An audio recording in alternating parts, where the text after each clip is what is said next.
Niverina nanohy ny asany tamin'ity androandroany ity ireo mpiasa teo anivon'ny faditseranana tapitra omaly ny 7 ora voalaza fa nanatanterahana izy ireo izay fitokonan'izay tao anatin'izay 2 andro ny sy ny fitokonan'ireto mpiasa eo anivon'ny faditseranana reto izay dia nisy zany ny fikorotanana teo amin'ny fandefasana na ihany koa fanafarana entana nikatso noho izany ny olana sy ny raharaha teo anivon'ny faditserana. Ny zava-misy zany aloha ohatra zany zao ny menimenina aloha zany ny mpandraharaha izay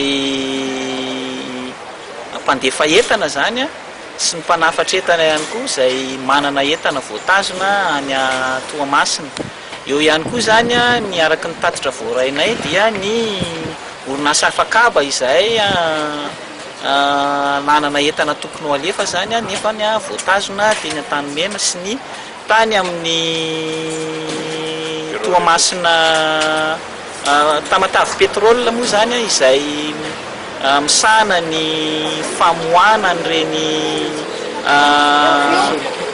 solika ireny zany izay nanana fahasarotana zany dia enina taty zany ka dia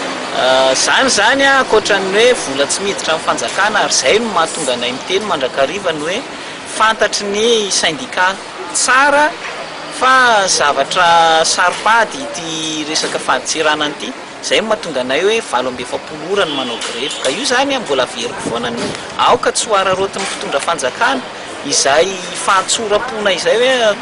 noho ny fahafantaranay an'izay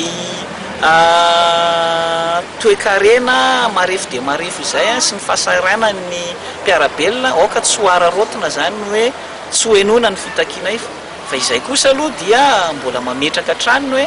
tsy anaiky fotsiny amin'izao zay ny zoanay ho hitsakitsahany zany fa dia takianay foana izay zavatra izay.